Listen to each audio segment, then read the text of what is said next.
Values Junior College, IIT, JEE, NEET Academy, Seat Guarantee Program.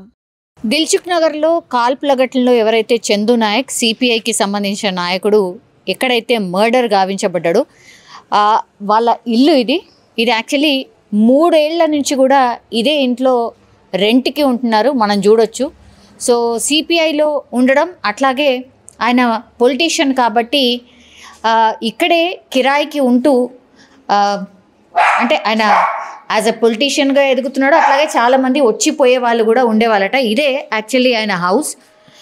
ప్రస్తుతం ఇది ఈ లోపల వైపు డోర్, యాక్చువల్లీ రోడ్డుకి అటువైపు వాళ్ళ ఆపరేటింగ్ ఉంటుంది. సో ఇది వాళ్ళ ఓనర్ అనమాట.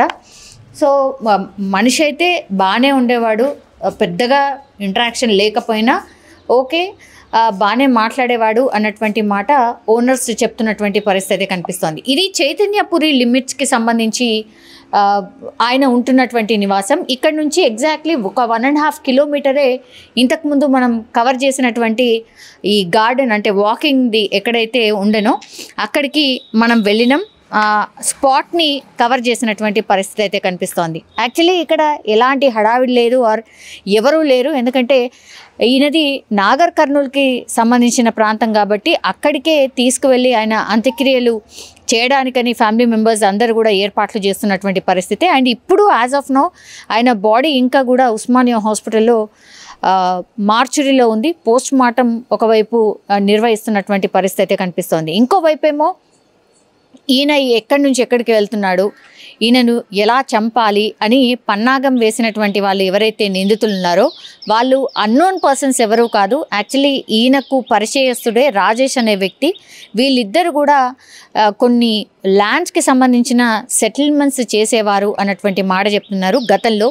అయితే 2022లో ఇప్పుడు ఎల్బీ నగర్ పిఎస్ పరిధిలో ఈయన అక్యూజ్డ్ అంటే ఒక మర్డర్ కేసులో అక్యూజ్డ్గా ఉన్నారు చందు నాయక్. అందులో భాగంగానే ఆ కేసుకి సంబంధించి మిగతా 4 ఈయన మీద కక్ష పెట్టుకొని ఆ తర్వాత చంపినట్టుగా పోలీసులు అయితే ప్రాథమికంగా ఒక నిర్ధారణకైతే వచ్చినటువంటి పరిస్థితి. ఇప్పుడు ఎవరైతే నిందితులు ఉన్నారో వాళ్ళందరూ కూడా ఎస్ఓటీ పోలీసుల దగ్గర లొంగిపోయినట్టుగా కూడా చెప్తున్నారు. వీళ్ళు ఒక 4 అయితే వాళ్ళని అంటే ఎస్ఓటీ పోలీసులు ప్రస్తుతం అయితే వాళ్ళ దగ్గర వాళ్ళు పోలీస్ స్టేషన్కి వెళ్ళినట్టుగా చెప్తున్నారు. ఇక ఒకసారి మాట్లాడే ప్రయత్నం చేద్దాం. ఈ ఇంటికి సంబంధించిన ఓనర్ మీరే కదండి? అవునండి. ఏమైంది అసలు? చందన్ తెలియదండి. వాళ్ళు అయితే మంచిగానే ఉంటుండే, మనతో అందరితో కలుపుగానే ఉంటుండే. బాగున్నావు అంటే బాగున్నావా బావాలకరిచేటోళ్ళు, అందరితో కలిసి ఉండేటోళ్ళు. మార్నింగ్ న్యూస్ విన్నాక మేమే షాక్ అయినా ఉన్నాం. అంటే డైలీ వెళ్తుండేనా వాకింగ్కి? డైలీ వెళ్తారండి, మార్నింగ్ ఈవినింగ్ రెగ్యులర్గా వెళ్తుండే. యాక్చువల్లీ వాళ్ళ ఫ్యామిలీ మెంబర్స్ ఎంతమంది ఉంటుండే? వాళ్ళు 4 అండి. బాబు బయట దేశానికి వెళ్ళిండు, పాప, ఆంటీ, అంకుల్ 3 ఉంటుంది. ఓకే. ఇప్పుడు ఆయన పొలిటీషియన్ కాబట్టి చాలా మంది వచ్చేవాళ్ళు పోయేవాళ్ళు ఉంటారు కదా ఇక్కడ. అట్లాంటివి ఏమి ఇంటికి ఎవరు రాకపోతుండే, అసలు అట్లాంటి బిజినెస్ పెట్టుకోలేదు ఆయన. ఇంటి వాళ్ళు ఉంటుండే. వాళ్ళ ఇంట్లో కూడా ఏం ఉరుకోవడం కానీ ఇంట్లో ఇష్యూలు కానీ అట్లాంటివి ఏం లేకపోతుండే. వాళ్ళ పద్ధతిగా వాళ్ళు ఉండి వాళ్ళ పని వాళ్ళు చేసుకునేటోళ్ళు. ఎవరైనా కనిపించినా కూడా బాగున్నావా అన్నావా మంచిగా మాట. ఎన్ని ఇయర్స్ అవుతుందండి ఇక్కడ? మన దగ్గరకు వచ్చి 3 years అవుతుందండి. ఈ జూలై ఎండింగ్ వస్తే 3 years అవుతుంది. గతంలో ఈయన మీద మర్డర్ కేసు ఉన్నట్టుగా మీకు ఏమైనా ఐడియా ఉందా 2022లో? లేదండి, అట్లా ఐడియా ఉంటే మనం రెంట్కి ఇవ్వం కదా. ఇట్లాంటి ఇష్యూస్ ఉన్నాయని తెలిస్తే అట్లాంటివి తెలియదండి. మన దగ్గర వచ్చినప్పుడు మాత్రం చాలా మంచిగా మాట్లాడి పద్ధతిగా ఉండేటోళ్ళు. అంటే అందులో భాగంగానే ఈ మర్డర్ జరిగినట్టుగా కూడా చెప్తున్నారు. 2022లో యాక్చువల్లీ తిను ఒక మర్డర్ కేసులో ఇన్వాల్వ్ అయ్యి ఇందాక టీవీ స్క్రోలింగ్ వస్తే చూసినామండి. అట్లా అనిపించేదా ఆయనతో? లేదు అసలు అట్లాంటి బ్యాడ్ టర్మ్సే లేవండి. చాలా పద్ధతి, బాగున్నావా బిడ్డ తిన్నావా, ఇట్లా టర్మ్స్ బాగుంటుండే అండి. అందరు కాలనీలు అందరితో బాగా మాట్లాడుతుండే. స్వీపర్స్ కూడా జిహెచ్ఎంసీ స్వీపర్స్ ఉంటుండే, వాళ్ళకు కూడా బాగా మంచి హెల్ప్ చేసిండే. వాళ్ళు నమస్తే సార్ అని రోజు అందరు పలకరించిపోతుండే. అట్లా ఉంటుండే మేడం. ఇట్లాంటి బ్యాడ్ టర్మ్స్ మేము ఫస్ట్ టైం వింటున్నాము, మాకు తెలియదు ఇట్లా ఉంది అని. అంటే యాజ్ ఎ పొలిటీషియన్ జనరల్లీ కూడా బెదిరింపులకు దిగడమో లేకపోతే రుబాబు లాగా మాట్లాడడమో ఇట్లాంటివన్నీ జనరల్లీ లేదు మేడం. చాలా సాఫ్ట్ మనిషి మేడం. ఎవరు అన్నా కూడా ఆయన తల దింపుకొని పక్కకి వెళ్ళిపోతారు. అట్లా మేమైతే చూడలేదు, ఇవన్నీ మేము కొత్తగా వింటున్నాం. అది అట్లా వాళ్ళ ఇంటికి వచ్చేవాళ్ళు పోయేవాళ్ళు ఎవరైనా ఉంటుండేనా, అంటే వాళ్ళ అమ్మ నాన్ననో వాళ్ళ చుట్టాలు అట్లా వచ్చిపోతున్నాయి అనుకుంటా మేడం, అంతే. దాని మించి ఏం లేదు. ఒక 2-3 వస్తుండే వాళ్ళ చుట్టాలు, అంటే రెగ్యులర్గా కాదు, ఎప్పుడో ఒకసారి ఇంటికి చుట్టాలు వస్తారు కదా, అట్లా వస్తుండే లంచ్ చేసుకొని వెళ్ళిపోతున్నాయి. మేము చూసినంత వరకు మాత్రం అంతే. వాళ్ళ నేటివ్ ఎక్కడ ఏంటి ఆ డీటెయిల్స్ ఏమైనా తెలుసా? అచ్చంపేట అంటున్నారు మేడం, కొంతమంది నాగర్ కర్నూలు అంటారు, కొంత అచ్చంపేట అంటున్నారు, మనకు ఐడియా లేదు. ఇప్పుడైతే ఉస్మానియా పోస్ట్మార్టం తర్వాత సాయినగర్ తీసుకెళ్తాను అని చెప్పినారు. ఇప్పుడు ఆ ఇన్సిడెంట్ జరగగానే ఫస్ట్ ఎవరికి ఫోన్ వచ్చింది, వాళ్ళ ఫ్యామిలీ మెంబర్స్ మీకు ఏమైనా కన్వే చేసిరా, ఏమైంది? వాళ్ళు ఏం కన్వే చేయలేదు మేడం, మనకి ర్యాండమ్గా కాలనీలో అందరు ఉంటారు కదా, పలానా ఇట్లా మీ ఇంట్లో ఆయనకి ఇట్లా అయిందంట, ఒకసారి వెళ్ళి చూడండి అంటే వెళ్ళేసరికి ఆంటీ వాళ్ళు అందరూ అక్కడ రీచ్ అయిపోయారు, వాళ్ళ చుట్టాలు అంతా. అప్పటికి జరిగిపోయింది ఇన్సిడెంట్. అప్పటికి పోలీస్ వారు వాళ్ళు వీళ్ళందరూ వచ్చి ఇన్వెస్టిగేషన్ చేస్తున్నారు. మీ కాలనీ వాళ్ళు ఎవరైనా వాకింగ్ వెళ్తారా అండి తనతో పాటు? లేదండి, ఓన్లీ వాళ్ళ ఫ్యామిలీ మదర్, ఆ డాటర్, మదర్, ఆయన ముగ్గురు హ్యాపీగా నడుచుకుంటూ వెళ్ళి హ్యాపీగా. ఇవాళ కూడా వాళ్ళు ముగ్గురు వెళ్ళిందండి. వాళ్ళిద్దరు ఇంటికి వచ్చిండ్రు. ఆంటీ వాళ్ళు ఇంటికి వస్తుంటే దారిలో ఇందాక నేను టీవీలో చూసిన ఆయన పలానా ఆయన కనిపించిండు అని ఫోన్ చేసినంట చంద్ అంకుల్కి. పలానా ఎందుకు వచ్చిందిలే అని అనుకున్నారంట, కానీ ఇట్లా అవుతుందని తెలియదు అంట. ఇందాక ఆంటీ ఇంటర్వ్యూలో మాట్లాడుతుంటే చూసినాం. ఏమని అర్థం కాలేదు. పలానా తెలిసిన ఆయన ఇట్లా వస్తున్నారు అంటే ఎందుకు వచ్చిందో అని అనుకున్నారంట, కానీ ఇట్లా అవుతుందని తెలియదు అని అన్నారు. అంటే వాళ్ళే అనుకుంటా, అంటే ఇందాక ఎన్టీవీ ఇంటర్వ్యూలో చూసినాం మేము. అది సో తెలిసిన వాళ్ళే, అన్నోన్ పర్సన్స్ కాదు, గతంలో వీళ్ళతో పాటు వర్క్ చేసిన అతనే అని అంటున్నారు. మనకి పర్సనల్ గా తెలియదు madam, TV. All right. So owner కూడా అదే చెప్తున్నారు, పెద్దగా ఇక్కడ పొలిటీషియన్ అయినా కూడా రావడం పోవడం ఇట్లా ఎవరో వచ్చి ఇక్కడ కలిసి వెళ్ళడం ఇదంతా ఏమీ జరిగేది కాదు. చాలా అంటే చాలా కూల్గా ఉంటుండే, ఫ్యామిలీ కూడా మంచిగా ఉంటుండే, మాకు ఎట్లాంటి అనుమానం కూడా రాలే. యాజ్ వెల్ యాజ్ ఇప్పుడు 2022లో జరిగినటువంటి కేసులో ఆయన అక్యూజ్డ్గా ఉన్నట్టుగా కూడా మాకు తెలియలేదు. ఇప్పుడు ఇన్సిడెంట్ జరిగిన తర్వాత ఆ కేసు బయటకు వచ్చింది కాబట్టి ఇప్పుడు ఆ విషయం తెలుస్తోంది. పొలిటీషియన్ అయినా కూడా చాలా కామ్గా ఉంటుండే, అట్లాగే హెల్పింగ్ నేచర్ కూడా చాలా ఎక్కువగా ఉండింది.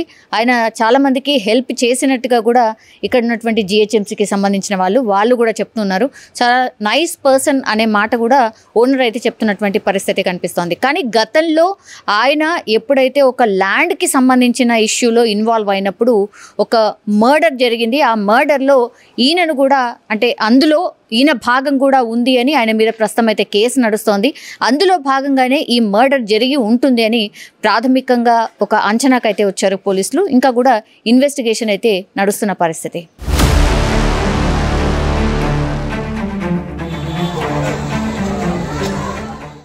చందు నాయక్ ఎవరైతే ఈరోజు మర్డర్ అయినరో, సో ఆయనకు తెలిసినటువంటి వ్యక్తి అని చెప్తున్నారు. మీరు ఏంటిది, ఏమవుతారు చందు నాయక్?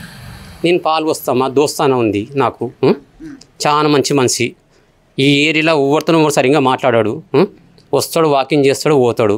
నేను పాలు వస్తా, పెరుగు తీసుకుంటా. ఆ పిల్లగానికి అమెరికాకి వస్తే కూడా నేను ప్యాకింగ్ చేయించిన వాళ్ళ అబ్బాయికి వాళ్ళ బిడ్డకు కూడా చాలా పరిచయం. వాళ్ళ బిడ్డ కూడా మంచిగా, అలా మెసేజ్ కూడా చాలా పరిచయం. అన్న అంటది, అన్న అంటది. చాలా అంటే చాలా మంచిది. ఎవరు జోలికి పోడు, ఎవరితో సరిగ్గా మాట్లాడు. కాలనీలో ఆయన పని ఆయన చేసుకుంటాడు, వాకింగ్ చేస్తాడు, సప్పుడు ఇంట్లోకి వస్తాడు. ఎవరితో కాలనీ ఎవరితో మాట్లాడు. ఏమరా షాయి కూల్ ఉంటాడు, ఎవరితో సరిగ్గా మాట్లాడు. ఏమైందంటావు మరి? గంత మర్డర్ చేసే అంత కోపం ఎందుకున్నది మరి? ఏమో మళ్ళీ ల్యాండ్ కేసులు అంటున్నారు, అది అంటున్నారు, ఏమది ఏందో నాకు అర్థమవుతుంది. నాకు ఎన్నేళ్ళ సంతి తెలుసు? నాకు 5-6 సంవత్సరం వరకు నాకు చాలా పరిచయం. ఫ్రీ అంకుల్ అంటే ఏమొక్కందో మా ఇంటికాడికి వస్తాడు, కూర్చుంటాడు, చేస్తాడు. ఏ అలవాటు లేదు, నిమ్మడం ఉంటాడు. ఏ అలవాటు లేదు, ఏం లేదు, నిమ్మడం ఉంటాడు. ఆయన ఉంటాడు, వాకింగ్ చేస్తాడు. భార్యాభర్తలు కూడా నైట్ పూట, బిడ్డ కూడా నైట్ పూట వాకింగ్ చేస్తారు, కుక్కను పట్టుకొని బయట వాకింగ్ చేస్తారు. ఆ అంకుల్ అంటానే నేను పాలు పోసుకొని వస్తాను. అంత కోపం కానీ ఏమంతా లేదమ్మా, అంత డేంజర్ కోపం కూడా లేదు. నిదానం మాట్లాడతాడు, ఏదైనా నిదానం మాట్లాడతాడు, అంతకన్నా ఏం లేదు.